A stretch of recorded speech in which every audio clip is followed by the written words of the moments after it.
Games, Brains and Head-Banging Life here with another episode of the Desert Island Dregs with Lewis of atmospheric black metal band Saarkoth, UK. Recently released new album, Cult of Nature. In fact, yeah, it already feels like it's been months, but it's literally been a matter of weeks. Yep. Such is the way it is in the world right now. Lewis, it's an absolute pleasure to have you here. Of course, you will have 3 video games or books to choose from, depending upon your taste, 3 horror movies and 3 records, as well as the secret bonus item thing at the end, although this time round there is a different spin in it, but we'll get to that at the very, very end. Mate, how you holding up since I last spoke to you? The same, really. The same as last time, exactly the same. Just going to work. Nothing's changed, really, for me. Lockdown means nothing. Yeah, well, obviously now it's all tier-based. What tier are you guys in? Oh, number 3. Oh! Okay, so you are still basically locked down, as it were. Yes, the only difference is I can go to a few more shops, really. That's about it. There you go. If that's your jam, yeah. But I had a thought. I was in a shop the other day and I was kind of thinking, like, people are coming into this shop to have a browse and it's a free-for-all and there's no rules. Yeah. And the only reason they're in here right now is because they can't be at the pub. So I was kind of thinking, is this really working? I'm not convinced. But there you go. No, I agree. When they had the 10 o'clock pub curfew time in, and instead of everybody kicking out at 11, everyone was just kicking out at 10 o'clock. It was kind of, okay, this is just the same thing. How does this help? Yeah, everyone's shuffling through the door at the same time. Yeah, absolutely. Right, for anyone who doesn't know then, because bear in mind, dear viewers, we have had a couple of interviews over the years with Lewis and Saarkoth, but we're going to presume you've never ever heard of these guys. Give us a little bit of background about the band's formation, but mainly about where you come into it. Mm-hmm. So, we formed in 2016, really late, like tail end of 2016, and it was me and Lewis have been friends from the beginning of college, really, and then when we went on to uni, we ended up in the same uni course. He was already getting into quite a lot of black metal, and I got into it shortly afterwards, and because we just happened to be listening to that same sort of stuff at the same sort of time, it just kind of fell into place, and we both had an interest in making the same kind of music. So we said, let's try doing it together instead of the initial idea was to each do it on our own, but we said, well, if we both got the same idea, let's do it together, see how it goes. And it was and we both just started together. I see you say how did I come into it? It kind of started with Ellis wrote a song. We decided we wanted to start this project. Ellis wrote a song and I went, oh, okay, I better pull my finger out and I better write one. So I wrote one, and then we kept writing songs after that. At what point do you remember, right, that it stopped being just hanging out, writing music together, and then, oh, okay, this is a band? Do you remember, was there a specific day, something that happened? There was, I think, there was sort of a moment like that, but I wouldn't quite. When we first had those first 2 songs, was a little bit of a, okay, I'm surprised at what we've done with this. So maybe I'll try and work on this a bit more than I kind of initially thought I would. But aside from that, it's got to be when the demo came out, and we thought, let's have a little crack at pushing it and see how it goes. And we were really surprised that we were getting gig offers and reviews and all that kind of stuff. And that's when I was like, okay, we've definitely got to push, see how far we can go with it, sort of thing. To the demo.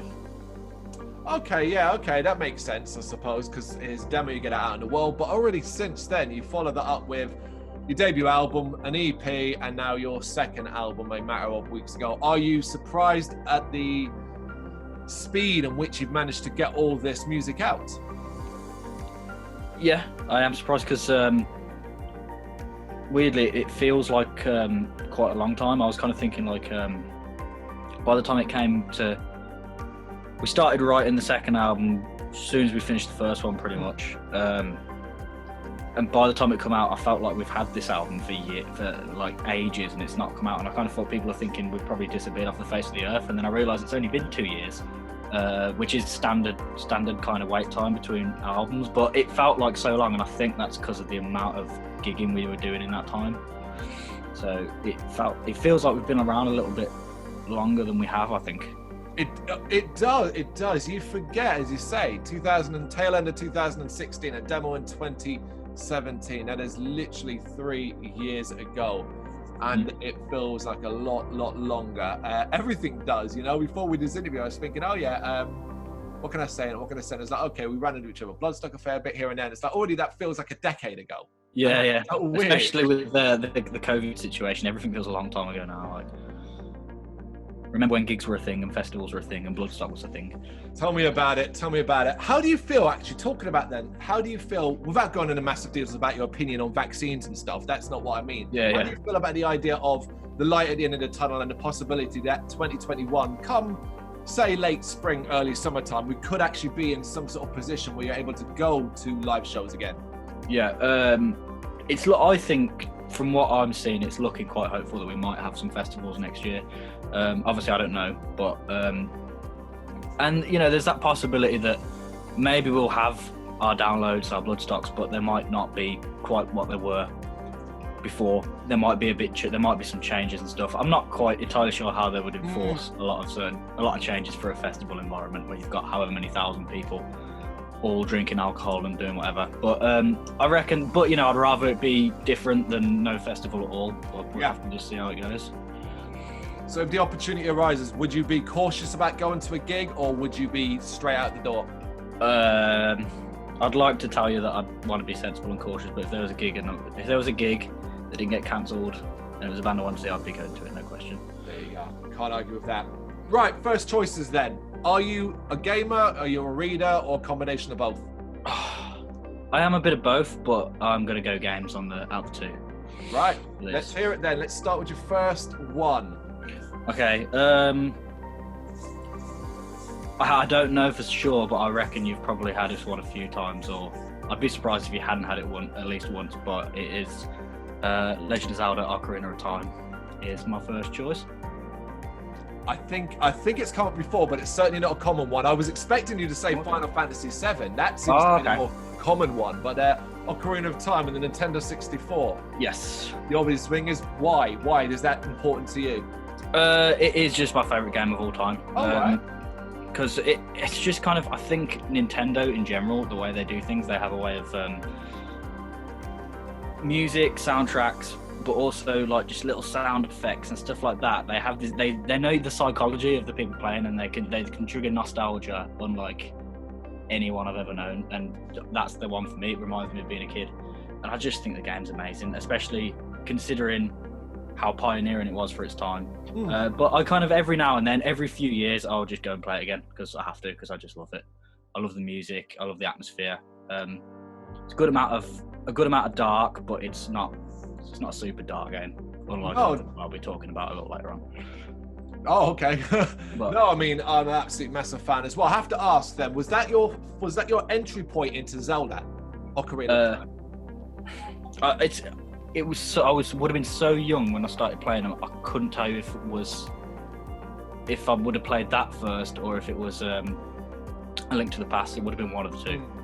Okay, but the fact you can't remember kind of means Ocarina of Time really is then the fact that it's the one that left its impression on you. Yeah. What about afterwards? Was that a love affair, or is that a one game only deal with Zelda? No, I love the lot. I love all of it.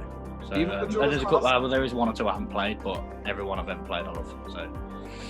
No, I think we follow a very similar path here. I love all of them. The only point I stepped off was the Wii period, because I hate motion controls. Yeah. So, it came out with Wii. Yeah, I played. I didn't play Skyward Sword. That's one of the ones I didn't play. And I know there's kind of like rumors and that talking about it being on the Switch, and I'll give it a go if it is. But looking at it, it doesn't really look like it quite has the Zelda feel. But I wouldn't know because I've not played it. Yeah. That so I'll have to give it a go. But Twilight Princess, I think, is the other one I haven't played. But yeah, I mean, it's Zelda. What more can you say? It's iconic for a reason. The reason it's often, if it's not the top if you go to top lists on the internet, best games of all time. Yeah. If it's not number one, it's within the top three for sure. Every time, and I think it is usually Ocarina as well, on most occasions. So. Okay, what's your second choice then? Second choice is Bloodborne. Oh, really? Okay. Awesome. All right. Why Bloodborne over, say, Dark Souls? I think it's probably, if anyone else who says Bloodborne over Dark Souls or Dark Souls over Bloodborne, it's probably just because the first one that I played, the first of the Souls type games. And I love the setting. The kind of. I didn't play it for ages. When it first came out, I saw the marketing of it and I thought that looks awesome, but I didn't get around to playing it until probably 2 years ago. It was whenever it was on the PlayStation, it was free. Whenever it was free, that was a few years after it came out. I actually was like, okay, I'm definitely gonna have to play it now because I remember it looked so good. And I think initially I knew it was going to be difficult going into it, sort of thing. So I knew that was kind of one of the marketing things for it, is that it's a difficult game. But I think what really drew me to it so quickly was the fact that it felt like an old school game for the first time. Because I had a PS4 pretty much at launch, not quite, but probably a year after launch, and I hadn't really played anything that had. I just didn't enjoy games that much anymore around when PS4 first came out, and Bloodborne kind of reminded me of like playing. I know this sounds really daft, but it reminds me a little bit of the NES Legend of Zelda, where you're placed in a world, you're not told where to go. All the enemies keep respawning, and you just got to go and find the bosses. And that's kind of why I liked it so much. It felt kind of old school, but new. No, I love that. I love the idea that you were falling out of love with gaming and you found a game that reinvigorated it, at least for a period of time. I completely understand. I've not played Bloodborne at all, but I am a Dark Souls guy. But again, very late as well. It's probably similar to you in the fact that you hear those, oh yeah, this game's good, but it's also really hard. And to me, that's just terrible marketing. It's like, well, that's just not fun. Why would I want to play a game that everyone says you have to be really good at? You know, that sort of thing. Yeah. But Bloodborne does look amazing. Yeah, it's the right kind of challenge, I think. It's not as frustrating as kind of some people might say it is, even though it is pretty punishingly difficult at times. It never kind of puts you off wanting to try again. Every now and then you will, you know, in the Souls series in general, you will get the odd boss that you kind of think, okay, I want this one to be over now, this one starts picking off. But I think for the most part, they've got the way that it challenges you I think they've got it pretty spot on for the most part. So. And is there, I mean, I don't know the game, so you have to tell me if I'm right or wrong here. Is there a specific way you can play it? Say if you play Dark Souls, you can play as obviously a sorcerer, that kind of thing. Is that similar to Bloodborne, and how do you choose to play? Yeah, so you've got your kind of strength and dex type thing that you get with Dark Souls, but it's worded strength and skill. Okay, yeah. Is the way it's worded. It's the same basic premise, and there's kind of a magic type thing, but it works a different way. So if you want to do a magic type build, it's more how you apply elemental damage to your weapons and stuff like that. So it's not like casting ranged spells or anything like that. It's more like just applying different types of damage, and it's like elemental and that kind of thing. But you kind of, whatever you go for, you have to play aggressively. You can't. It is quite different to Dark Souls in the way that you don't have a shield, so you can't you can't stand there with your shield, watch them. You've got to play aggressive. You've got to move. You've got to keep moving. It's a little bit different, which I know some people play Dark Souls that way, which is weird because I don't play Dark Souls that way. I play Dark Souls a little bit defensive. Yeah. But Bloodborne forces you to play aggressively. Oh wow. Okay, cool. All right, third choice then. Let's see what you got this time. Two very different games already.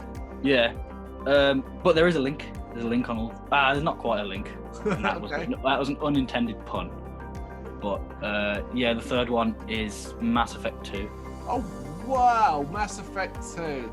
Yeah. Right, you have to explain not only why Mass Effect in general, but why the second one specifically. The second one specifically, for the same reason some years ago I would have said Assassin's Creed 2.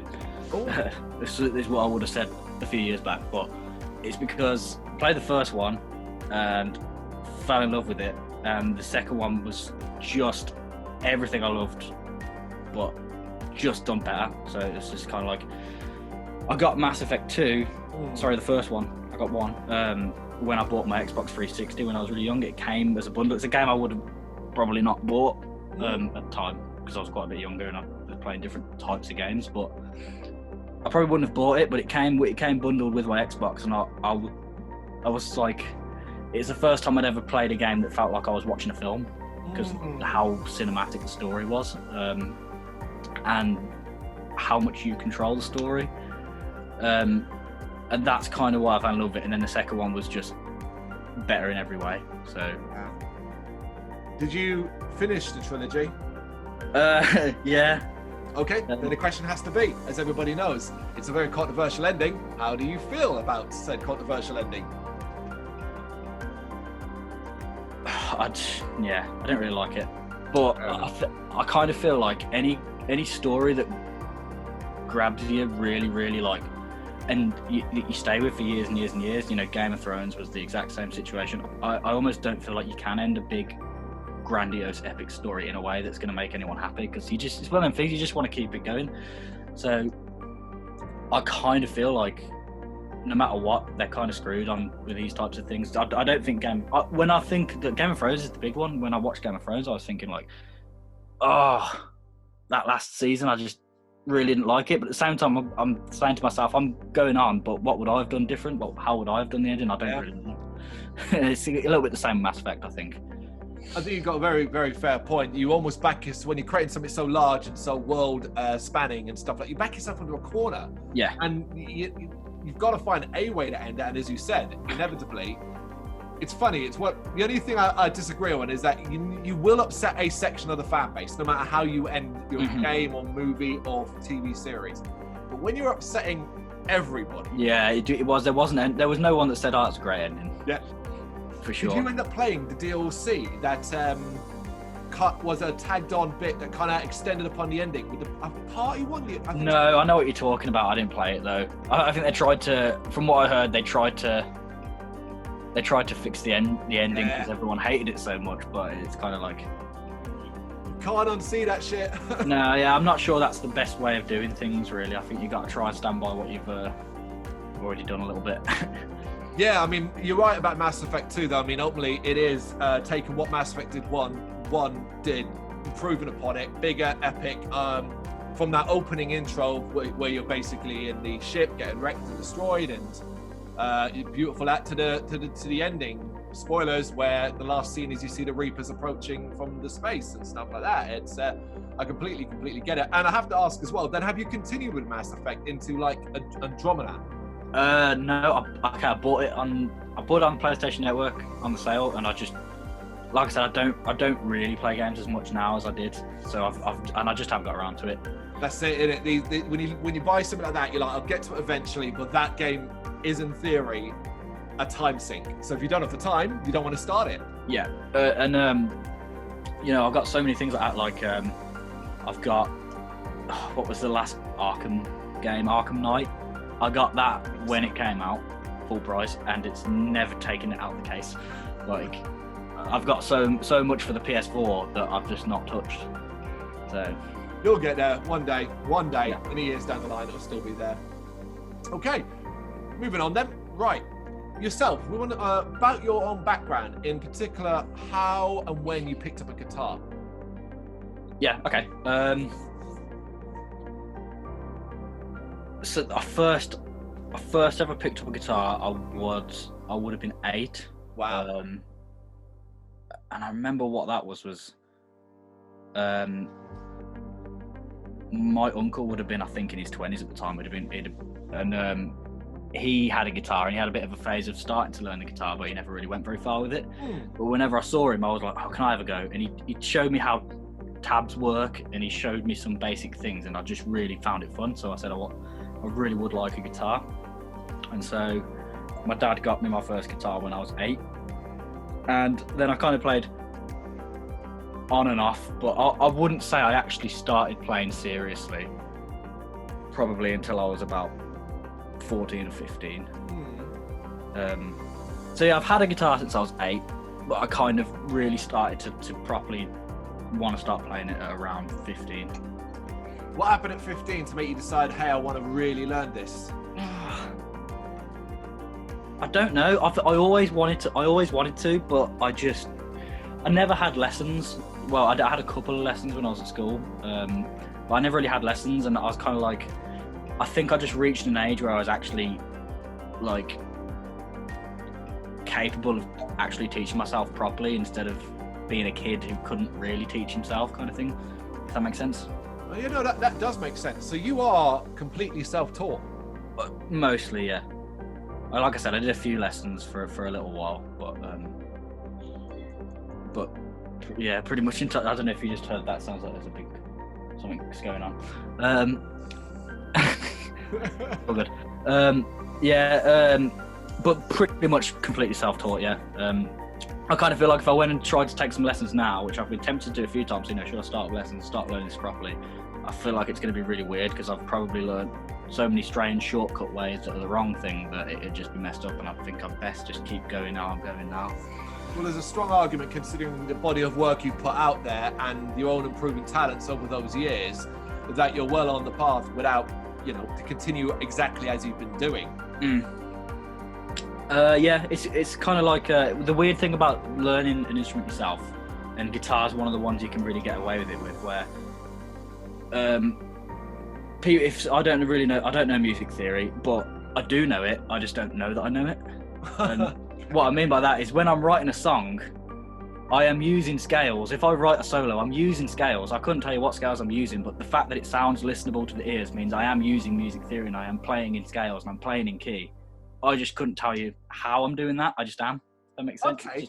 It's strange. It's hard to try and explain it, and that's why I feel like if I then went and tried to learn it properly and learn the theory, I feel like it's just going to get all confused in my head. And it might end up screwing up your current level of imagination and what you're capable of doing. Yeah, possibly. Maybe I might start trying to do things a certain way that isn't how I would naturally do them. I don't know. I might be wrong. It's the potential development, and who knows what will come out from that, and it's stuff you can always put to the side anyway. Did you ever consider any other instruments? Were you ever tempted by drums, bass, that kind of thing? Yeah, I remember when I was actually it's so far back that I don't really remember it, but when I was really young, probably like 5 or something, I remember I just wanted to be a drummer for some reason. My mum has told me that more so much than you remembering it, but I do remember having this little kiddie drum kit that I just used to bang and make an absolute racket with. But that was never really a serious thing. But I am quite infatuated with drum playing though. I have been for quite some time. That's why I enjoy doing my little bit of programming and stuff that we do for the drums with this band. But I always said that if I had the space, I'd definitely get probably some kind of good quality electric kit that I can put headphones in and I can start learning the drums. It's something I'd like to do. It's a great idea. It's not like the UK doesn't have a shortage of freaking drummers, so well, yeah. you'll end up playing in 10 different bands just because you can drum. Yeah, and put it this way, if you saw me if you saw me with headphones in, kind of getting lost into some music, and I didn't really know you were there, and I weren't trying to look normal, you'd probably think I was a drummer rather than a guitar player. Yeah? Yeah, I'd probably be air drumming more than I'd be air guitaring. So. That's fascinating. But what's even more interesting as well on that, so this is not what your background is in, so to speak. Your university was film, right? Yes. Why? Okay, so that was early high school, kind of like the beginning of like YouTubers and comedy YouTubers making short films and stuff that me and my friends thought were absolutely fucking hilarious at the time, and then I go back and watch some of this stuff that I used to love then now, and it cringes me out really bad. But we used to watch all that stuff and think it was really funny, and we were like, right, let's have a crack at doing it. So I wanted I had like a shitty little camcorder that I got for Christmas one year, and we just started this kind of web show type thing. Me and a couple of friends did, and we did short films and stuff. Again, we thought it was hilarious. It wasn't, but we thought it was, and we enjoyed it. And that got me into learning about doing editing on the computer and doing very, very basic, very cheesy special effects. But it got me into the kind of the whole process of how it works. And when the time came to leave school and think about what I want to do next, I was thinking, okay, this is something I enjoy. I want to learn to do it properly now. So yeah, that's how that came about. And I presume that this is something you want to take further down a longer career path, right? Yeah, that is what I want to do as a career. Because, you know, obviously anyone would love to say, I'd love to play my music in a band, and that's what I want to do. But I kind of thinking in a realistic way for me and who I am. I feel like, you know, if I want to make a career in music, I'd either have to learn loads about production, which I don't know. That's kind of Ellis is much more into that stuff than I am. Or I'd have to learn theory, and I'd have to start kind of getting involved with playing music that isn't necessarily the music I want to play. And I don't have a lot of interest in doing that. Yeah. Whereas I can go and do video work for anything, no matter how mundane the subject, and I just enjoy getting nice shots, editing video and making it look good. I can kind of put myself into anything with that, whereas with music I just like to do what I'm doing. So it's kind of more of a personal thing, whereas video is something I can see as a career. Okay, no, I get that. Right then, horror movies. Yes. How big of a horror movie fan are you?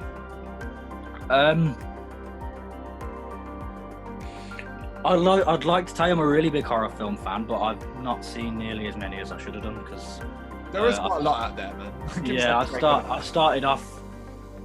Initial interest was massively in horror, and I've kind of like, as I've got more and more into film, as I've learned making it, I've kind of got into the genres a little bit more.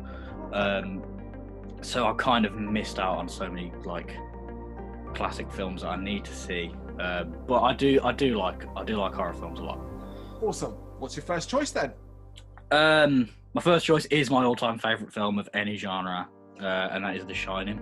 Oh wow. Okay. Obviously, you mean Stanley Kubrick. Yes. Of course. It's popped up a few times. Mm-hmm.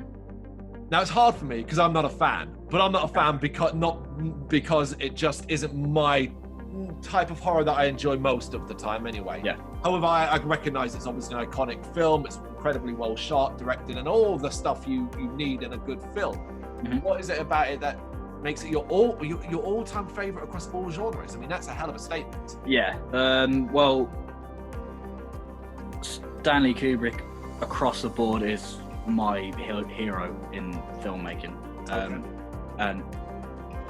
And you know, The Shining started off for me as being just a horror film that I thought was really creepy, with a lot of the weird ambient sounds and the music and stuff going on. So the first couple of times I saw it, well, actually, I first saw it when I was really young, but too young to appreciate it as being a film. But yeah. And I do remember it was the only horror film as a kid that actually did give me a nightmare. So I did have a nightmare about Jack Torrance as a kid. That's my first memory. But then years and years and years later, seeing it for the first time a little bit older and old enough to appreciate it a little bit more, I just thought it was dead creepy. Music, camera work, Jack Nicholson in general, I thought it was really creepy. And the more and more I watched it, I enjoyed it more every single time I watched it. And then I started getting into kind of the filmmaking side of it, and watching stuff and reading stuff all about it, reading analyses. And this is where my love for Kubrick really began, was when I started really looking into The Shining that much. And I started seeing about all these mad, cryptic kind of underlining meanings that he put into all of his films, and I saw about them all in The Shining. And it was kind of like, almost sound like a conspiracy nut, but it is there, and Kubrick has said before he's done it. There's loads of these kind of, you think you're watching a film about a man that goes mad and kills his family, but you're not. That's not what the film's about. It is, but it isn't. So that's why it's my all-time favorite. It's kind of, it started my Kubrick obsession that has never ever ended. So that's very interesting that it's focused on the film side of things, because often people get focused on the fact that it's obviously an adaptation from a Stephen King book. Where do you fall on that side? Have you read the book? Okay, I've not read the book, but I am a big Stephen King fan, and I've not read The Shining, funnily enough. And the way The Shining film is not how Stephen King makes stories. So I can kind of, it's a different thing, and Kubrick always took every adaptation he did and made it something totally different. So, you know, like, I kind of feel like the latest adaptation of It was kind of the what happened was different to the book, but the feel of it felt like Stephen King. Fair dues. The Shining doesn't. So I reckon if I'd got into The Shining from the book, I'd probably be disappointed as well. But I was a Kubrick fan before I was a Stephen King fan, to be honest. That's completely fair. What about have you been tempted, or have you seen, I should say, to see then the Stephen King approved TV miniseries that was done many years later, the two-parter? Yeah, I've not watched it, but I would be interested in seeing it. I know it's not got the best response. It's low budget crap, really, you know. But I'd love, you know, from the perspective of someone that's such a fan of Kubrick's style and all that, to then compare it to what is supposed to be a more faithful adaptation, I guess would be interesting. I do think that out of all the Kubrick films, I think that one is maybe even more than 2001. Because 2001's just fucked up. It's like David Lynch. It's like, I don't know what's going on. Whereas The Shining feels like it should make some kind of sense, but there's so many little bits that don't, and I can see why people wouldn't like that. But I quite like that because I like kind of surrealism and stuff. So I can see where definitely, if you're going into it a fan of Stephen King, and if you were a big fan of the original novel and he's taken it and made this fucking really weird thing out of it, I can see why people wouldn't like it too much. I think the biggest praise you can Shirley, which you've kind of already said as well, is that you can have this deeper analysis and break it apart in so many different ways. But if you're just going and going, cool, that's a scary movie about a guy that goes crazy and tries to kill his family in a haunted hotel, and you can still come away with all of that and still enjoy it. Yeah, definitely, and that's what, and it is a classic for being that. That is, it is a huge, timeless classic film for being a film about a guy that tries to kill his family, even though that's not quite what it is, but or at least it could be interpreted as not being that. But and so yeah, it's got, you can watch it as a mainstream horror film, and it was probably Kubrick's most mainstream film. You can watch it as that, or you can watch it as an artsy fartsy cinema piece, which is the sort of thing I'm into. So it's just awesome. I just love it. Cool. All right, then, this is going to be interesting what your next two choices are. What's your next? Next one is Halloween. Oh, okay. We're simplifying things here then. Yes. Obviously, you mean the original Halloween, yeah? Yes, the original. It's just sticks in my head as just being the scariest villain, the scariest mask. You know, Captain Kirk mask with the eye holes a bit bigger and painted white. It is still the scariest thing I've ever seen in my life. But aside from that, it was kind of just probably the initial film that made me want to start watching horror films, I suppose. I don't know, I just love Michael Myers. I just think Michael Myers is and I love the character of Dr. Loomis as well. Oh, okay. His obsession with Michael Myers and his you know, you almost wonder if he's crazier sometimes with the way he is, and I don't know, there's just something about that film. I think the simplicity of it is really scary and really creepy. Yeah, I mean, it's iconic again for all the right reasons. Was that your entry point for Halloween? I asked this because of your age more than anything else. Yeah, it was. Wow. Yeah. And I got into these things because of my dad, and my dad made sure I watched the right one first, you know. So what about the series onwards? Because obviously there's a lot of films. There's obviously Rob Zombie's versions, and most recently the other timeline sequel thing. Yeah. I really, really, really love, for all its flaws, I love the original sequel. I think it's great. Like, I know that John Carpenter has said that, you know, because he wrote the script and he said, I hate it. He said he had to force himself every night to get through the thing because he couldn't stand it. He didn't want to do another Halloween, but they made him, and I really like it. I think it's not a patch on the first one, but it's got the same feel. It feels like it was directed by John Carpenter, I think, even though it wasn't. I'm sure he'd probably be annoyed to hear that, considering he hates it so much. But yeah, I love the original sequel. I really like Halloween 3. not so much as a Halloween film, but I think it's a great horror film. It certainly is. 4 I think is pretty good. I honestly cannot remember the last time I watched 5 and 6. I can't remember that much. Blur, doesn't it? Yeah, it starts to get a bit weird and a bit blurry. I can't remember which bits are in 5 and which bits are in 6. H2O, I like. I think that was a really great product of the time. You know, it's kind of like just.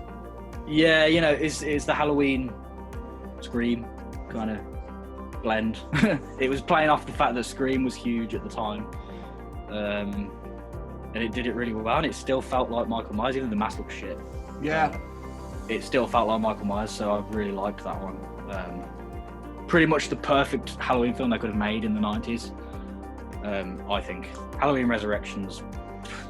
That's went a bit too in that direction. Sure. Yeah. The hardest one for me to talk about is the Rob Zombie one, because I really don't know what to think about it. As a Halloween fan, I want to say I hate it, but I kind of can see why it's a pretty good, 2000s horror film, because that's what stuff was then. It was all about the gore and the stuff that made you just go. Yep. And it was that. It was a good film at its time, but it just kind of, I don't know. I'm not a fan necessarily, but I don't hate it like a lot of other people do. The second Rob Zombie one is really weird. Okay. I kind of like. I think it's a Rob Zombie always does that. He does them films where you're really just not sure if you like them or not.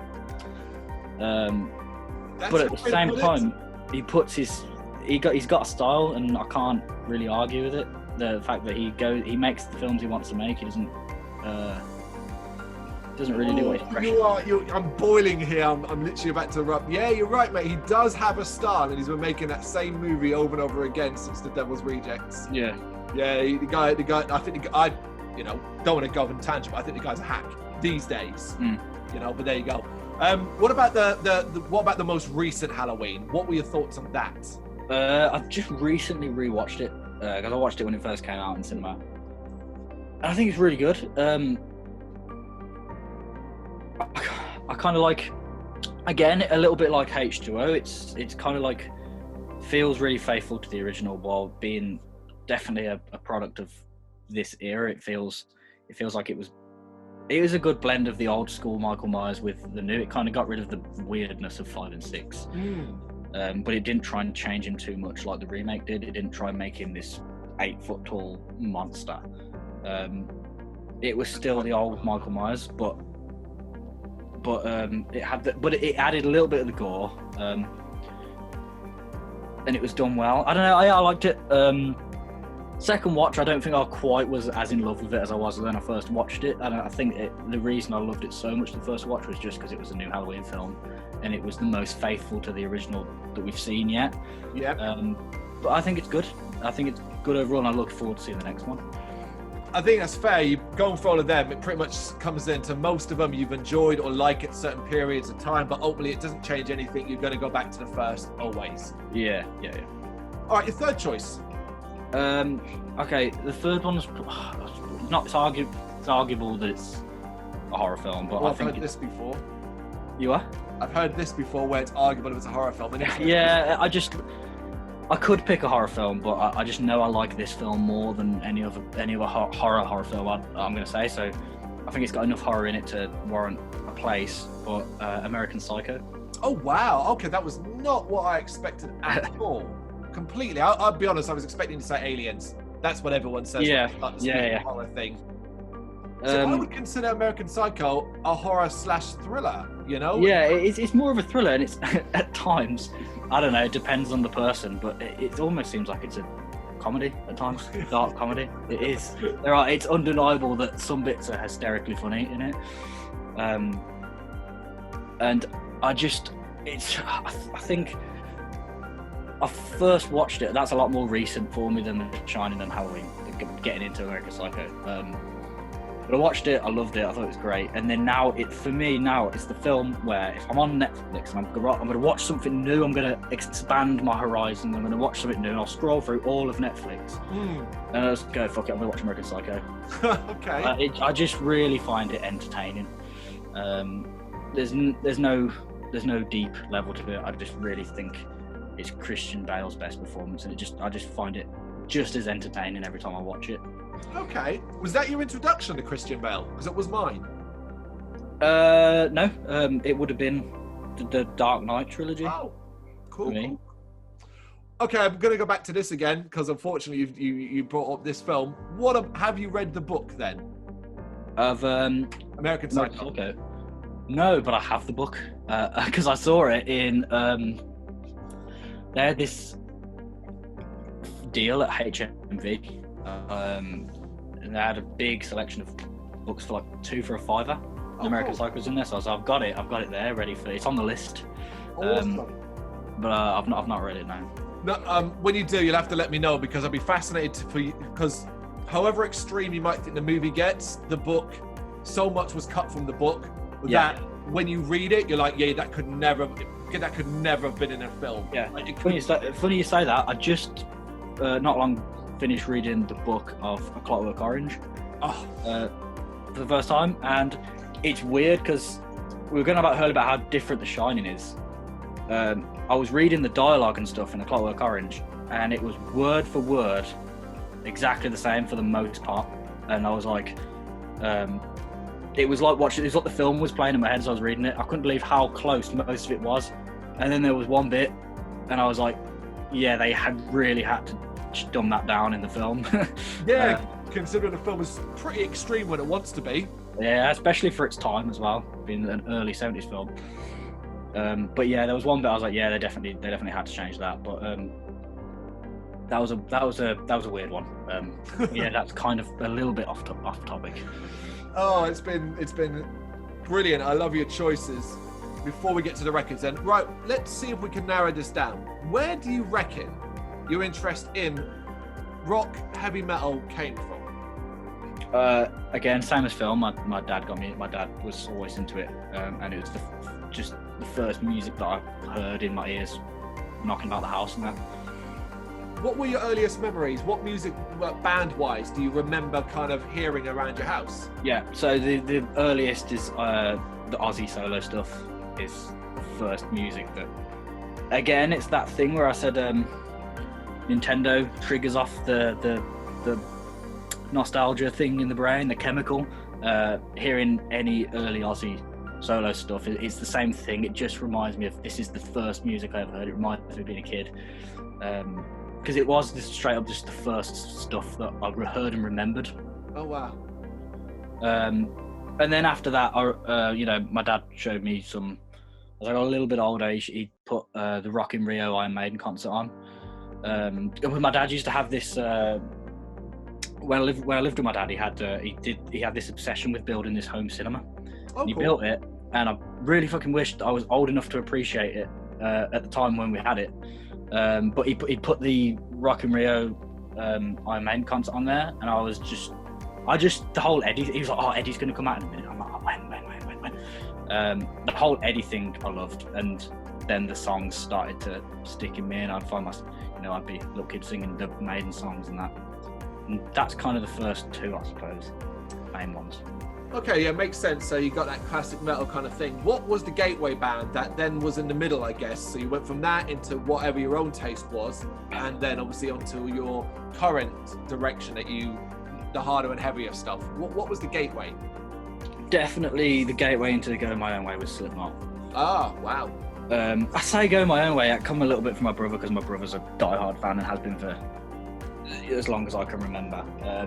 But it was off the back of me getting into Slipknot so much that I started then listening to other bands and finding my own bands. My dad was never really a big Judas Priest fan, and I didn't go and discover Judas Priest off the back of being a Maiden fan, like I would have gone and found, say, Korn or Mudvayne off of being a Slipknot fan. So Judas Priest came way later when I was just listening to everything. If that makes sense. So yeah, Slipknot was the band that kind of triggered me off in finding my own stuff. Do you still consider yourself a fan of Slipknot, considering from those early days to what they are now? Yeah, 100%. Seen them live? Have you ever seen them live? Yes, I was gonna go to the Knotfest UK show. Of course. And that would have been my, they make a big deal out of the number 9 all the time. That would have been my 9th time. Oh, so, wow. And it was not to be. So next time. Yeah.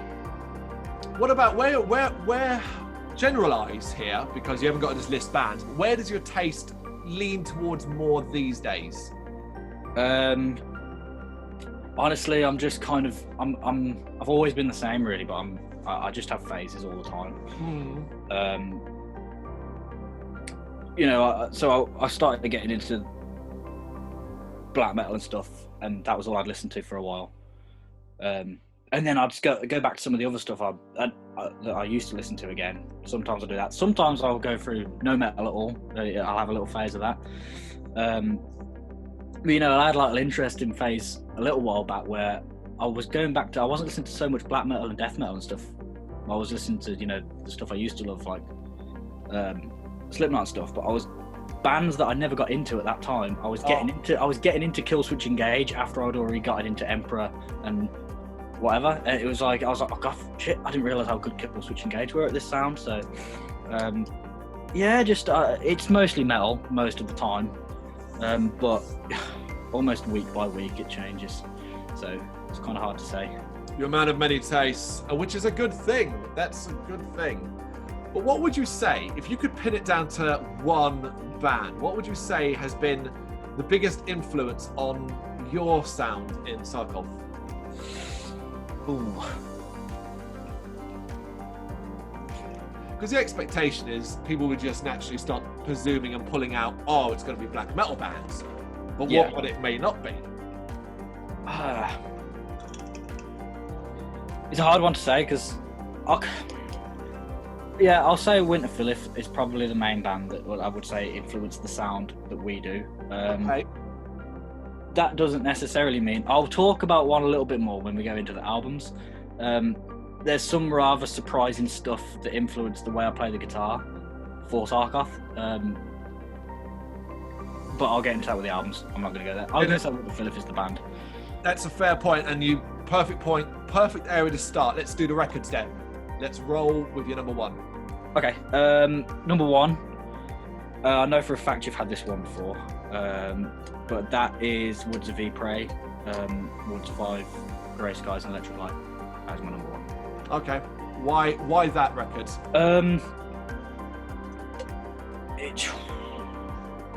It's just so, it's the most emotionally touching album I've ever listened to in my life. Yeah.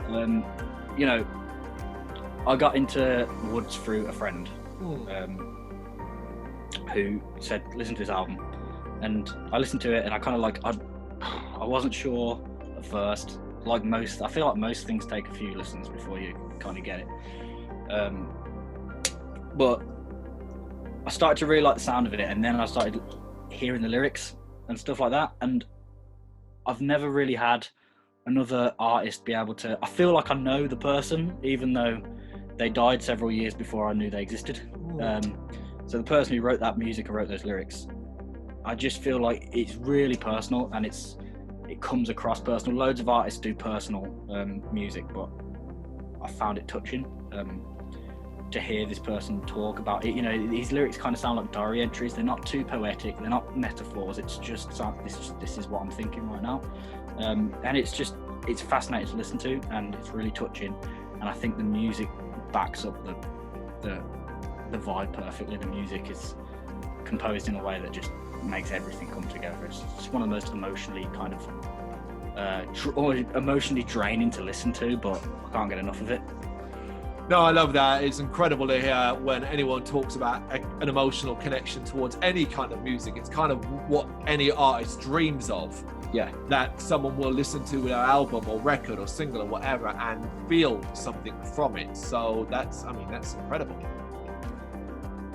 Yeah, and it's weird as well because that album was kind of, I love all of what stuff I got. I worked my way backwards. Oh, of course. All that. But I think without that album, none of the others would have made any sense to me. I would have kind of thought, what's this? It's a bit emo-y, emo black metal. I don't know. You know, it kind of feels a bit juvenile at times.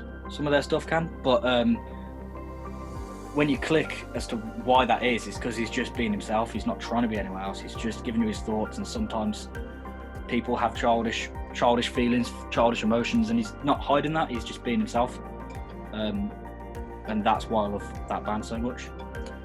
If there's ever a selling point for an album, I think you've summed it up there. What's your second choice then? Second choice is Blood Sugar Sex Magic by Red Hot Chili Peppers. Really? Wow, would not have expected that. Wow. First time we've had Red Hot Chili Peppers on this. Explain that one. So that was kind of the album that really got me into listening to some non-metal, you know, Red Hot Chili Peppers are rock, but they're not rock in a typical sense. So it was that album. I love the guitar work on it first and foremost. But in terms of my life, Red Hot Chili Peppers are one of my all-time favourite bands, and they were my gateway into going exploring. While my metal taste was getting heavier and heavier and heavier, I was kind of stuck in this. I don't like anything soft, but I don't like anything too heavy. And then I started getting heavier and heavier, and then Red Hot Chili Peppers made me start going like that. Yeah, it's an alternative path, isn't it? Exactly that. Alternative music, so it's an alternative path. Yeah. Okay. So on that front, where that alternative path, did that lead to other similar bands, so the likes of Faith No More and stuff like that? Yeah, Faith No More, one of my favourite bands as well. And I was kind of like, you know, I knew the Real Thing album, which is the most comparable to Red Hot Chili Peppers, but I didn't know how fucking weird and avant-garde at times Faith No More could get for such a band that were, you know, mainstream and everyone knows who they are. I didn't know how kind of weird they were. And when I went and when I started diving into the Faith No More discography, I listened to a couple of things and I thought, fuck, these guys did everything first before everyone else and never got the credit for it. You know, Epic sometimes, you know, Epic, that song sometimes gets blamed or credited as being the kind of some of the earliest nu metal. But you listen to some of their stuff, I was like, shit, these guys did the Foo Fighters sound before the Foo Fighters did it. They did the System of a Down sound before System of a Down did it at times. That kind of crazy, spastic kind of sound of System of a Down, Faith No More were doing that in the early 90s. So pretty pioneering stuff, and I don't think they always necessarily get the credit that they deserve for it. So when people bring you that argument about who ripped off who, Red Hot Chili Peppers or Faith No More, for you it's a matter of, well, you like them both, so it doesn't bloody matter. Yeah, I love them both. Obviously, it's undeniable that the song Epic was pretty Chili Peppers inspired, but at the same time, Chili Peppers are ripping off everyone else that came before them that they love. They're ripping off George Clinton, Funkadelic and all that stuff, you know. Everyone's a rip-off of something else somewhere down the line. And have you stayed a fan over the years? Because obviously Chili Peppers have quite an eclectic mix of music, including a lot of more popular mainstream stuff. Yeah, I really like it all, to be honest with you. And I just think John Frusciante, guitar playing wise, is probably my favourite guitar player. And this is what I was talking about earlier when I said you might be surprised by some of the stuff that influenced the way I write guitar work, and it is Red Hot Chili Peppers through and through, and John Frusciante and how he writes. Might not necessarily sound the same, of course, but sometimes the chords I choose will be based off of me learning Chili Pepper songs and stuff like that, and learning what he does, and then using that chord in a different way. But also he's kind of he can play like Jimi Hendrix, but he doesn't very often because he doesn't need to. That band does not need that, and he knows when to tone it down. And I just think he's amazing. I love John Frusciante. I'm really glad he's back in Chili Peppers. That's awesome, man. That's awesome. And it's such, you know, for anyone watching who's an aspiring guitar player, it shows there. You want to play black metal music, you don't have to be influenced by black metal guitarists. It's a wide array of things that can influence your taste and still what comes out. Yeah, and I think, I don't think black metal's really a genre for, oh my God, this guy's an amazing guitar player. It's not really a genre for that. It's about everything together and the atmosphere that it makes. It doesn't necessarily have to be atmospheric black metal, but whatever the genre it is, black metal's all about the atmosphere, even if it's even Marduk, you know. Yeah. Right up. Blast beats all the time, but it's still an atmosphere. It's a certain type of it's fucking tank driving and shooting. It's that atmosphere. The atmosphere of war is what they create, and it's not about being an amazing guitar player. It's building a picture with black metal. So I kind of like, I wouldn't say I have any guitar players that would influence me guitar playing wise necessarily, that are black metal players. No, I get it. Last choice then, your last record. Yeah, gonna go. I know where we're going here. Yeah, the Slipknot first album. Just because I had to pick a Slipknot album, and it had to be that one. You know, to be honest with you, if we talk about now, because you know these could change day by day. Really, these aren't necessarily the albums I'm listening to right now. Of course. And if you're going to ask me now to pick a Slipknot album, I'll probably tell you the latest one, "We Are Not Your Kind." Yeah.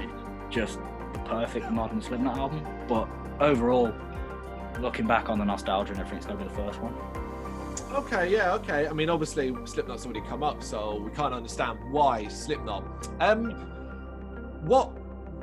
So for me, from that album, it was an album of two halves. The first half was all your hits, your big hitters, you spit it out, your Wait and Bleeds, Sick and stuff like that. Was the second half is often the more forgotten half and stuff like that. Is that the same for you?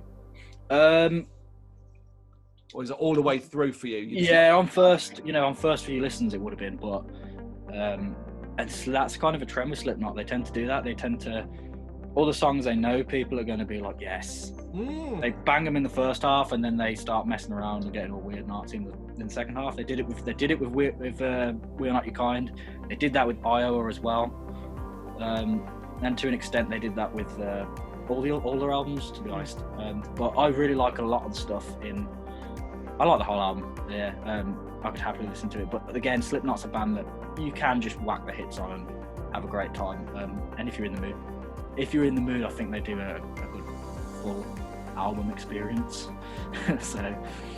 No, I think that's fair. You're right. There's an easy Spotify playlist there for you of Slipknot if you want it. Yeah. There you go. It's the full albums as well. Yeah. Right, before we get to the last thing then, it's been a couple of weeks for Cult of Nature. How have you found the reaction to it? Are you surprised by the general level of positivity, or are you disappointed? I'm definitely not disappointed by the reaction. I thought it was going to be positive, to be honest, because I know that we established a bit of a fan base already, and I knew that fan base was going to like this album, to be honest.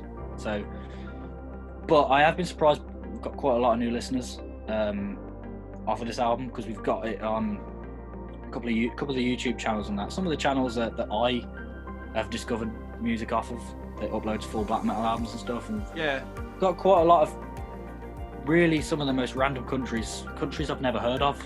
You know, Spotify told us you've had people in however many new countries find your music, and I've literally not heard of some of them. And I wonder how they found it. But we've been getting a lot of just. It's nice to see. I love to hear from the people who we know are fans. I'd be a little bit. It would be a little bit upsetting to think, this one's not as good as everything else. So it's nice to hear that, but it's also really nice to be seeing comments on YouTube videos and stuff like that from people never heard of, saying, just found this and I love it.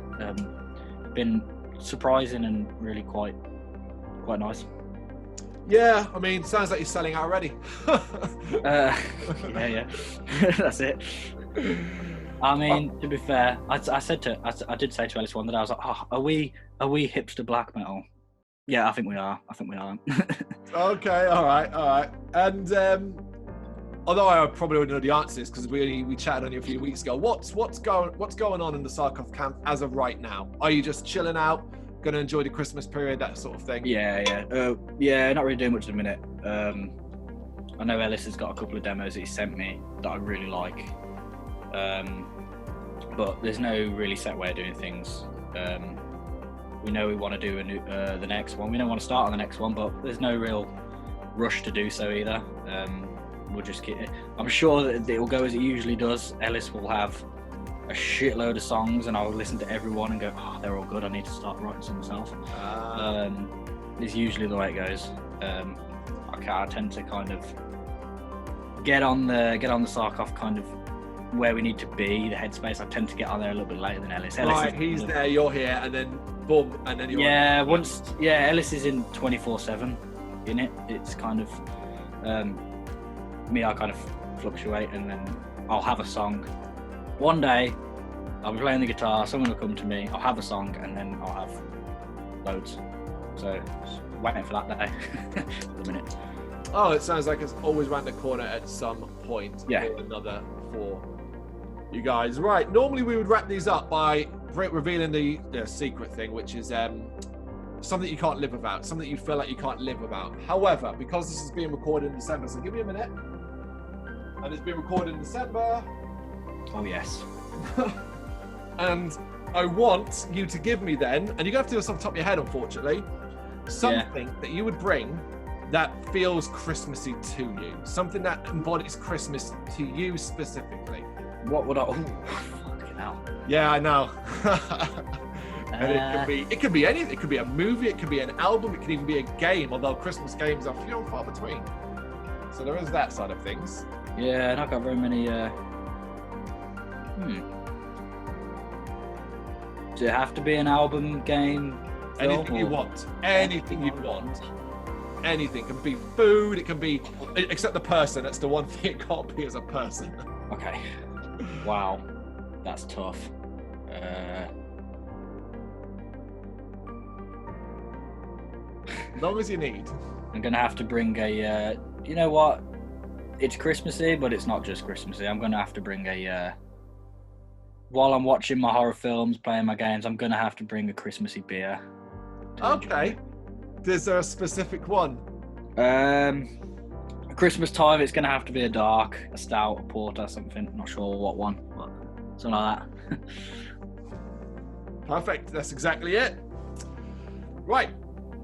That's everything. We're leaving you on the island. We're off. Enjoy your time. Enjoy your films, games, and music. You'll probably change your mind, as you said, shortly afterwards. Yeah. I'll get to the island and then I'll be like, fuck, I wish I'd have bought something else instead of this.